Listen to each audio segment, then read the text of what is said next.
This is the Nomad Futurist Podcast, a podcast about the evolution of technology, society, and transformation. Connect with us, share your thoughts with us at nomadfuturist.com. Let's get this started. Here are Phil and Nabeel. Hello. Welcome to Nomad Futurist. This is Nabeel Mahmood, your co-host from Scottsdale, Arizona. This is your co-host, Phillip Koblence, live in New York City today. Hey everybody, my name is Vee Richardson, coming to you live from the wonderful and lovely Northern Virginia, outside of Washington, D.C., where I was born and raised. Brilliant. Well, we're going to get into that, but we welcome to the podcast. Lovely to have you, and thank you for being a Nomad Futurist Ambassador. Before we get started, could you share with our audience at a very high level, what do you do? So currently I lead talent acquisition for Stack North America, that is the United States and Canada. And I have a very interesting journey of how I arrived at Stack. So I think that's what we're going to talk about today. Absolutely. So I think from a data center or the data infrastructure sector perspective, you'll be the first one that is on this platform to talk about human resource, like really somebody that specializes in that field. How does one get into that particular domain? So what I do on a daily basis is that I hire what we call critical operations technicians. And these are the folks that have experience in HVAC, mechanical, electrical, plumbing, building engineering, and they also come from the Navy as Navy nuclear specialists. So I find and hire these people every single day. They are the foundation of the industry, as well as what we look for at Stack to come in and help us manage these behemoth buildings with about 12 people in them. So that's where they come from. From my perspective, they come from all four corners of the planet, particularly within the United States and Canada. And a lot of them come from my own personal network of people and clients that have followed me over the last 20 years. So they know I'm at Stack, and so my phone never stops ringing. I have to turn off my LinkedIn at times so I can get some sleep. That's a pretty big, well-versed statement. I mean, for somebody, I'm looking at your LinkedIn right now. As a matter of fact, this just came about. I think Phil was the one that was going to introduce it, right? The Honorable Vee Richardson. Bloody hell. I mean, just so Washington, D.C., so eloquent. Yes. I started out in politics. I wasn't supposed to be here, folks. I was supposed to be a congressional lobbyist. And I was well on my way to being the first Black female lobbyist ever on Capitol Hill. And I was working for Congressman Dick Durbin, who's now senator at the time. And I was, what was my title? A staff assistant. So I did everything, right? And so he came out one day and he said, "Hey, I just bought this new system and nobody knows how to use it. Who wants to help?" And of course, I'm a computer geek, so I raised my hand. "I'll help you, Mr. Durbin." And he's like, "Really? You want that job, me?" And I was like, "Well, I'll help. I mean, I want my job, but I'll help her out." And her was the systems manager at the time. And so she brought me onto the project, and I was supposed to learn the system, train the whole office on it, and then train the congressman at the time. So I did that. And then right when that project ended, so went my political career for an IT career. And that's how it happened. And I didn't come back to politics until 2017. So were you always interested in politics? I imagine growing up outside of D.C., politics is front and center. Yeah, I was always interested in politics, but I wanted to marry politics and tech. I still want to do that. Sounds so, that's polytech, isn't it? Polytech. I'm not sure that's what the original polytech means, but I think that could be a new way of referencing polytech. Is using I instead of a Y. Tech, right. So I wanted to marry politics and technology. And I think I figured it out. I'll go back and check my notes to see if I've really figured it out. So that was my journey. And I proceeded on the tech journey, but politics was always right here and always back here, right? So I knew I would come back to it eventually. So going back to early part of your life, certainly being in DC and a lot of exposure to politics, I get that passion. Like, are there other family members or your friends, for that matter as well, that pursued that direction or that chose other areas or sectors? So how I really got into the political scene started when I was 16 years old. I got an after-school job working on Capitol Hill, and I had no idea what I was going to be doing. All I knew was I got a job and I was making $3.35 an hour, and I got paid once a month. That was it. So I went to work every day after school. I went to Catholic school all my life, so I went to work every day after school, and I got credit for the after school job, and I got paid. So that was a no-brainer for me back in the day, right? It was a win-win. And so I was a gopher. I don't even know what my title was, but I answered phones, I made coffee, I delivered packages to the Capitol, I did everything. And it was probably the best experience of my life. Sounds like It what my role wasn't- is in my house. Oh, that's great. And I can say to you all very honestly that if it wasn't for that job at age 16, I wouldn't be sitting here right now. So you get exposed to technology. When did you find out that that was your passion? That was something that you wanted to pursue more than politics? Well, I didn't think I wanted to pursue it more than politics, but it was a passion. So I had a passion for politics and tech, and that happened in high school as well. So when I graduated high school and was headed to undergrad, I actually majored in political science, and then I remembered I couldn't count. Computer science, and I realized I didn't like math. So when I realized I didn't like math, I was like, look, got to change my major. So I changed my major to a generalist business major, and I kind of stuck with that. So I get a exposure to a little bit of everything. What did your parents do growing up? Any siblings that were siblings in the technology space, in the political space? Not at all. I was the only one. I'm the youngest of five, so I was the renegade, and I did everything that nobody else would do. And nobody ever knew what I was doing. They didn't know where I was half the time. I came home every night. My mother was like, where you been? I was like, oh, I've been here, here, here, here, here. She was like, huh? What the hell's going on? When I was growing up, I remember on TV hearing, it's 10 p.m. Do you know where your children are? That was about. My mother never knew where I was. All she knew was that I had an after-school job and I did some stuff. That was it. So what was the spread? How far are you from your oldest sibling? My oldest sibling and I were 16 years apart. Oh, man. So it was like I had several mothers and a couple fathers. And they always try to boss me around. They still do try to boss me around.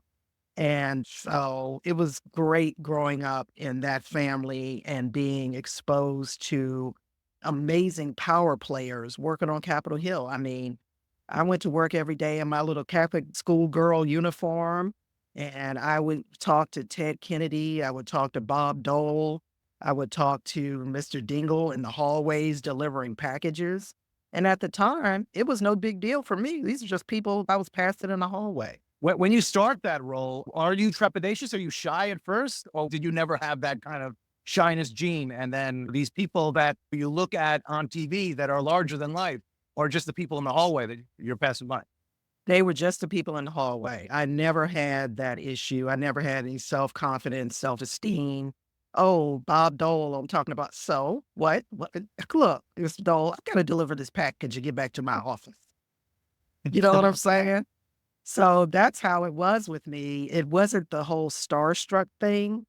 It was a job. I knew I was honored to be there, but no, I didn't have those issues. Still, What were some of the interests in the household, if not technology in the household? Were they involved in politics? Your older siblings or your parents? no one was. My dad had a second grade education. My mother had an eighth grade education. And what they instilled in us and taught us is that you get an education, you get a good job, and you get married and have a family. You get an education, get a good job, and get out. Right. And so I got out at 17. My father was like, when are you getting out? Because I was the last. So I was the last of five. So my father was like, is it time for you to go to college or something? What are you doing? Or are you still here? Yeah, but my mother, because I was the baby girl, my mother didn't want me to leave, right? And so I went as far as I could get away from DC. I went to Atlanta, Georgia to undergrad. And it was one of the best decisions I've ever made. Yeah. So you get done with college. What's the next thing for you? So I went to Atlanta and studied to start out computer science, and then I moved to a business degree. But I had such a great time in Atlanta that I forgot to study. So therefore, my father said, "Excuse me, you're not partying on my money." So he drove to Atlanta, picked me up, brought me back to DC, said, you come back home and you finish school, and then you can go back to Atlanta, because I did not want to come back to DC. I was never coming back here. And so I came back, finished my undergrad degree, and then met my future ex-husband. And the rest is history. So we built our family in Northern Virginia, raised them. They're now 20 and 22, two boys, and they're amazing. And yeah, that's how it happened. I never made it back to Atlanta. All right. So what was your first job then after college? My first job is that I worked for Congressman Dick Durbin for a while. I did the Hill thing for several years after that, but they just couldn't pay enough. I couldn't live. I ate when I worked on the Hill. I used to go to all the free receptions. And I Those would are have, pretty good. yeah. Oh, the food was great. It was wonderful. And I was like, wait a minute. I can't eat. No, I got to find something else to do for a living. So I left the Hill officially and went to work for one of their contracting firms as a tech rep. So there goes that tech piece again, right? So I was traveling with this company where I would install constituent systems in the congressional offices. So I was still on the Hill, but I was a contractor then. And I used to build servers, stage them, ship them to the customer site, fly to the customer site, set them up, train the staff, and then do it all over again. So I did that through life. It's always amazing how they have the money to pay the contractors, but they can't pay the staff. You know, and it's not just in politics where that's the case, but it's just it is an odd kind of, you know, outside looking in, that for any company or political office, contractors can get paid, but the staff there's never enough money for the staff to get paid. And let me tell you, when I left the Hill and went to that contractor, I got an immediate $25,000 raise. Like, just like, Well, I imagine your experience is gold, right? You know your way through the halls of Congress. I mean, not everybody that gets a job as a training coordinator at Inter-America was telling Bob Dole that they didn't have enough time to chit-chat and they had to go to that. exactly. Yeah, he was in my way. I had to get back. My way, Mr. Dole. Yeah, he was in my That's way. classic. But I mean, that experience was just absolutely phenomenal. I feel blessed to this day that my guidance counselor in high school thought I was good enough to go and work on the Hill. What did your parents or siblings think that you were like interacting with all of these heavyweight political heavy hitters? They didn't believe me. They didn't believe my stuff. I would come home and tell them I met Ted Kennedy and I'm meeting all these people. And when I met Nelson Mandela, Mr. Durbin took me down on the Florida House and I met Mr. Mandela. I didn't meet him personally because he was speaking. He was addressing Congress, but I got to touch his shoulder when he was walking by, which I will never forget in my life. And I went home and told my mother. She's like, "What'd you do today?" I was like, "Oh, I met Nelson Mandela." And I touched his shoulder. He's like, "Whatever." Right. That's why anybody that follows me on LinkedIn and wants to know why I post so many damn selfies, that was back in the day when you didn't have selfies, and the old adage is what, picture it didn't happen. So now every time I touch someone's shoulder, I got to take a picture of myself touching shoulder. Yeah. Yeah. I mean, we didn't have social media. We didn't have selfies. We didn't have cell phones. So I would tell my family and my cousins at the family reunion what I do. And they were like, "Psh, you're lying. You didn't do that." Yeah. Where do you really work?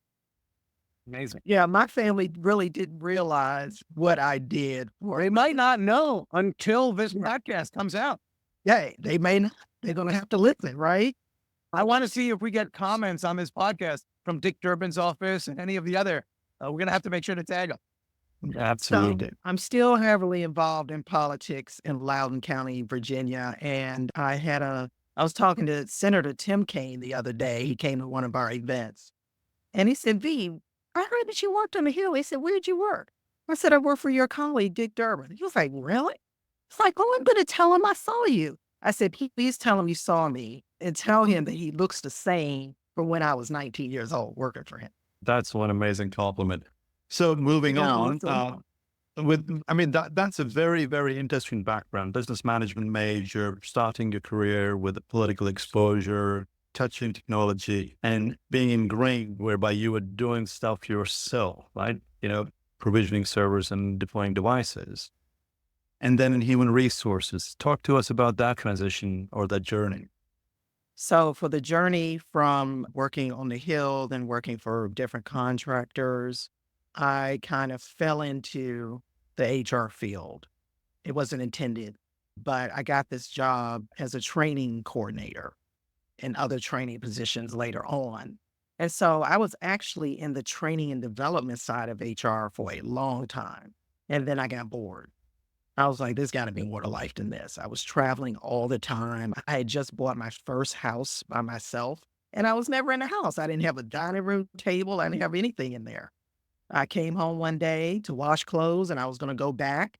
I was like, I'm not doing this anymore. I just bought this house. I need to live in it.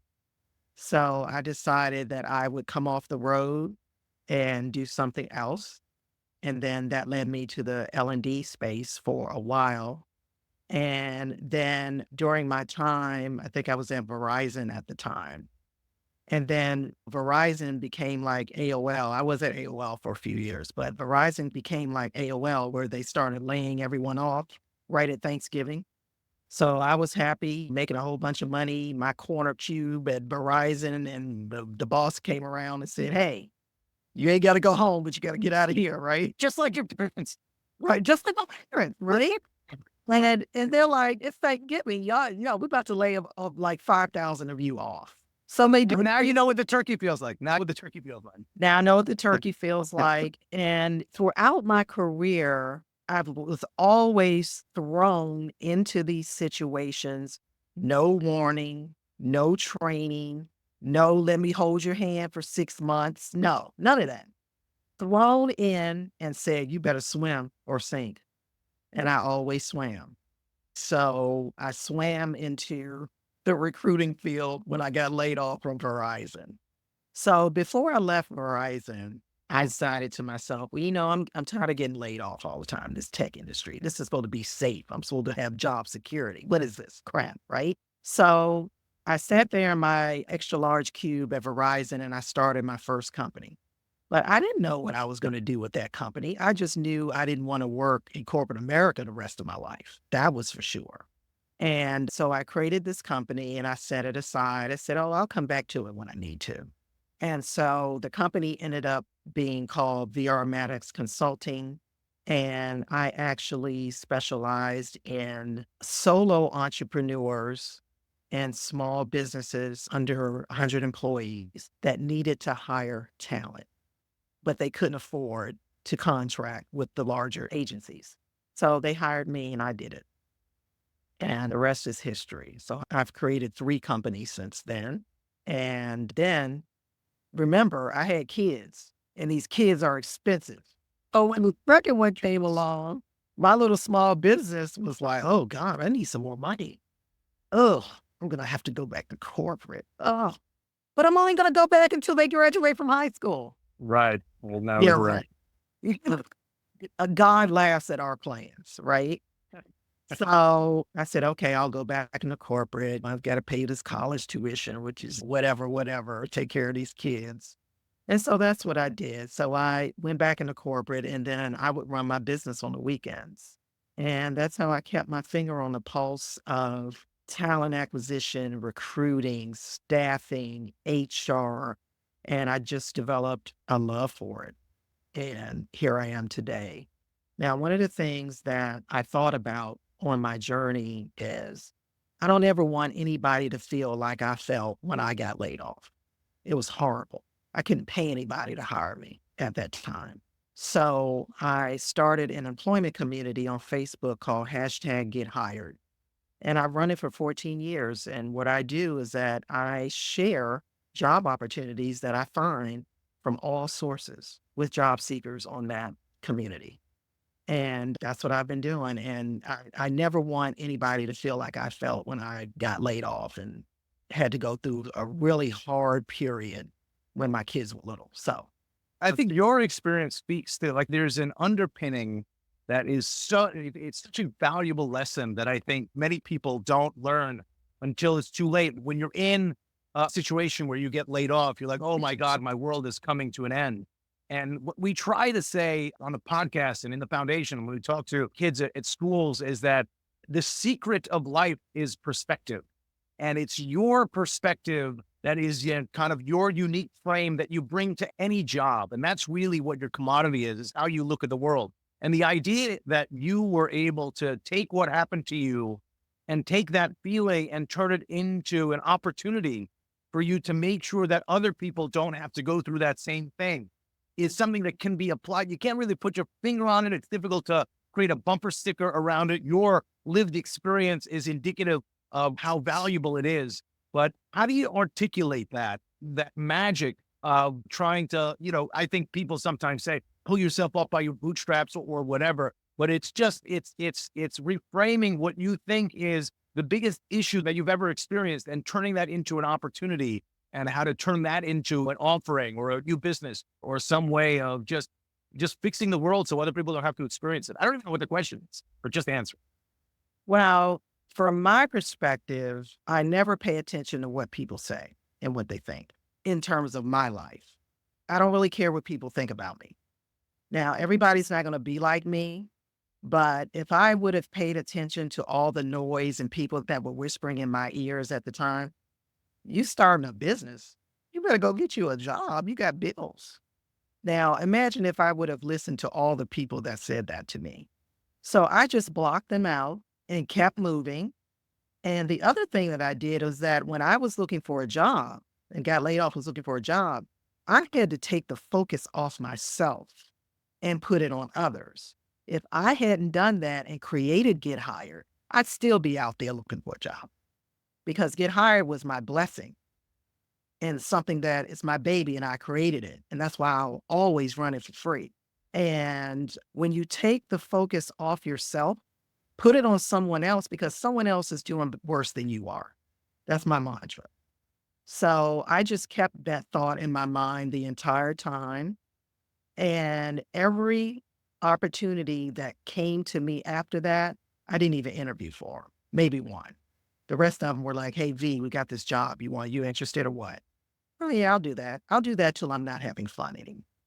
I said the same thing when I interviewed a Stack. I said, I'm going to do this until I'm not having fun anymore. And then you start teaching Spence, and you're like, absolutely. oh man, how could I ever not have fun doing this? Yeah, I mean, and that's the mindset I've kept all of these years, because I know how talented I am. I know what I can do in the world. I stick to what I'm good at. I can't climb mountains and do what Nabeel does or do what Phillip does, but I can do what V knows, and that's what I stick to. I can assure you can do what Phil does. How did your parents and your siblings and your kids and your entire system, your ecosystem, as it were, respond when you got laid off and you started focusing on others? Well, like I said, I got a lot of feedback in terms of my parents were like, we don't want to hear nothing that you're talking about. Are you interviewing for a job? That's all we want to know. I mean, but you got to remember, my parents are from the old school. They came up, they were raised in the rural South, and you went to work regardless. So if you're not finding, my father said, well, if you're not finding a job in your chosen field, then you need to go work at go on down into the grocery store and find a job. He didn't care, right? But that's also the work ethic that my parents instilled in me as well. And all of my siblings, not just me. But I was the only one that went into these fields, and nobody understood what I did. I had to explain it every time. Yeah, that's probably where that confidence is born from, right? You're constantly having to explain yourself and being confident in the path you have, because there is no other way. Well, I think my confidence came from the fact that I never paid attention to what other people were doing around me. I just didn't. When I created my first women's network in 2009, apparently there were several others just like mine, but I didn't know it because I didn't look on Google. Let's see how many people are creating women's. I didn't care, right? So when I created mine, there were like 7 of these out now. Okay, because I don't compete with others. I collaborate because you can't compete with me because I'm gonna work you to death, right? So that's how I did everything. Plus, clearly those other networks, you didn't find them because they weren't solving the problem that you were trying to solve. Right, right. And I'm always interested in solving a problem. And so I started to build this following from the networks I had created. And so I became known as Vee, the lady with the jobs. Oh, you need a job? Oh, call Vee, right? And so I'm like, I need to rebrand myself. So I rebranded myself as Vee, the super connector, because I connect everybody to everything. And it doesn't even matter what it is, right? Hey, Vee, I want to become a basket weaver. Who do you know? Just turns out that Dick Durbin needs basket weaving. And, so I go into my little network and I find the king of basket weaving and I refer my friend to him. There you go. Be the super connector, right? All right, I'm gonna test you right now. Who is the king of basket weaving? I have no idea. I just made that up. But that's just an example of people that come to me for everything because they know I'm a connector. And it always happens that I know someone. I don't know. I don't know how I do it, but it's the best thing on the planet. It really, really is. Well, I And think a so, lot of it is just drives that passion, right? I mean, when you have that passion, things do start happening. And when you're doing things for the right reasons, everybody comes together. So that probably could be the foundation of it. I wanted to talk to you a bit more about the human capital deficit that we've got in our sector. There's this persona as we started early on, job losses, so on and so forth. The culture that we live in today does not really guarantee anything. I mean, gone are the days where this permanence of job existed. You don't have that one job. You go through a significant amount of transition, career change potentially. And you're a prime example of it, right? From politics to business management to technical deployment, being hands-on engineer to being a teacher to being the connector, and then eventually falling into the human resource piece. One thing that I forgot, and that is critical, is the fact that you became an entrepreneur through all those experiences as well. So it's absolutely just an amazing journey. More than likely, it was personally driven, right?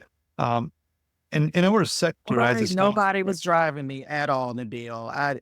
It's a wonder I got home at night. Half the time I didn't know what was going on, but I kept my eye on the prize. Brilliant. So one of the challenges that we've got in our space, and we've not necessarily as a sector done a great job with our narrative, is the fact that we need a lot of people. We've got a lot of stupid money available, but what we don't have is human capital. And as we all know, that a significant amount of the people are becoming of retirement age. I mean, we've got the silver tsunami that we're facing over the next 5 years or so. We're going to lose roughly about 45 to 32% of the workforce that we currently have globally. So how do we address that from your experience, and what are the steps that we need to take, and how do we create the level of interest and confidence in the younger generation to start coming into our space? Well, I'll tell you what I do.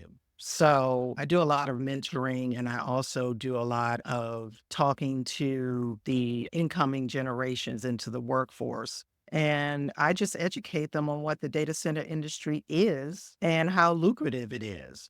So I take every opportunity I can to get in front of people and tell them how great this is. I started in the data center industry before it was the data center industry back in '02.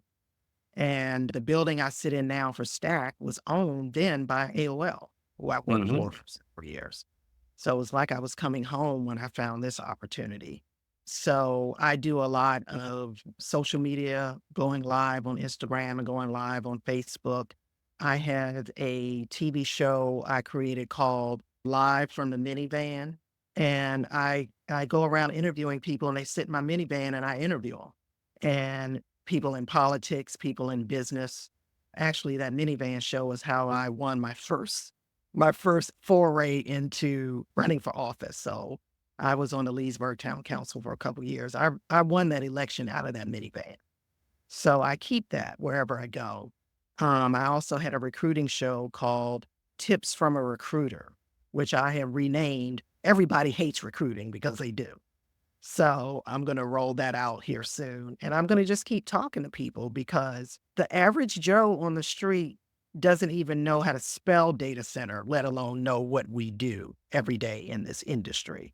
At Stack, we created a program called the ACOT program, which is our Apprentice Critical Operations Technicians, where we pluck people out of obscurity and hire them as an apprentice, and then we teach them the data center business, OJT, on the job.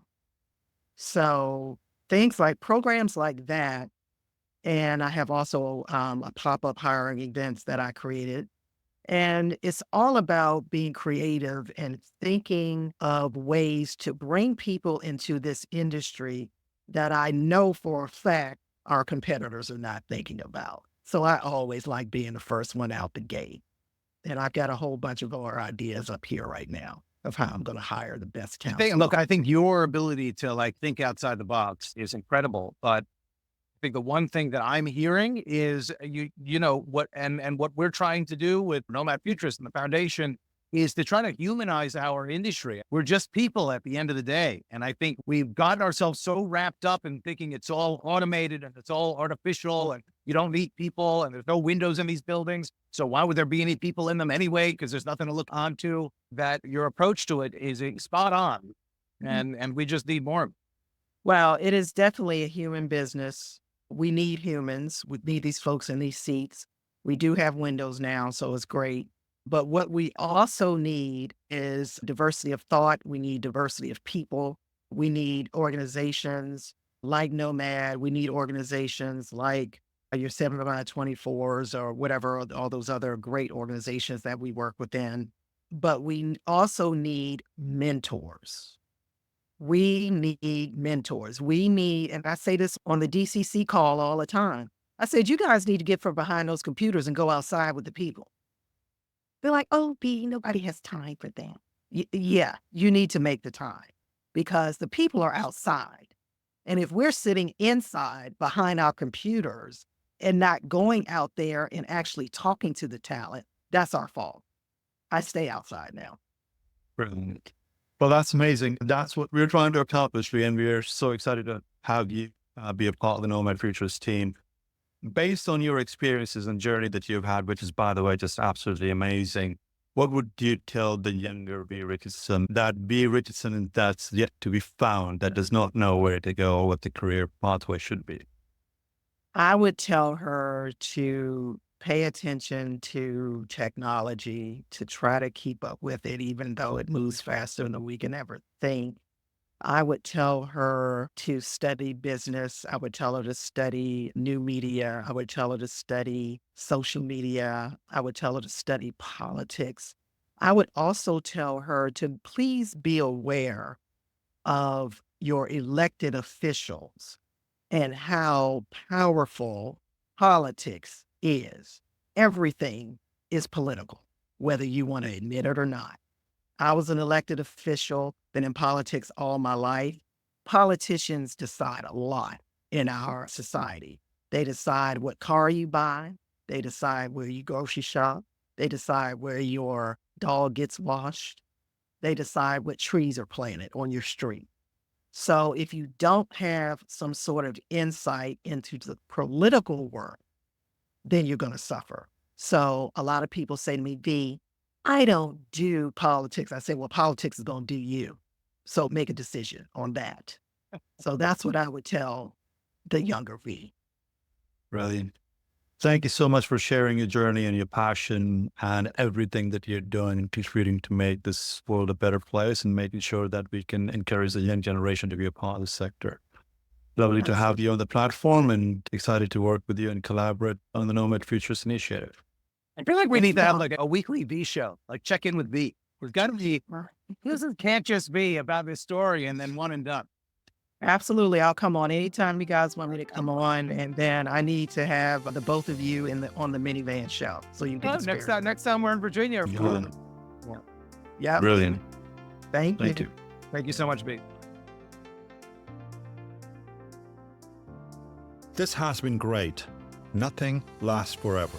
Markets will come back, currencies will rebound, businesses will go on, and we will all move on. That could happen next week, next month, or next year. At Nomad Futurist, we're confident that those who prepare rather than panic will come out of this stronger. Thank you for joining us. This has been brought to you by Nomad Futurist. Check us online at nomadfuturist.org, and thank you for listening and subscribing, as well as your continued support.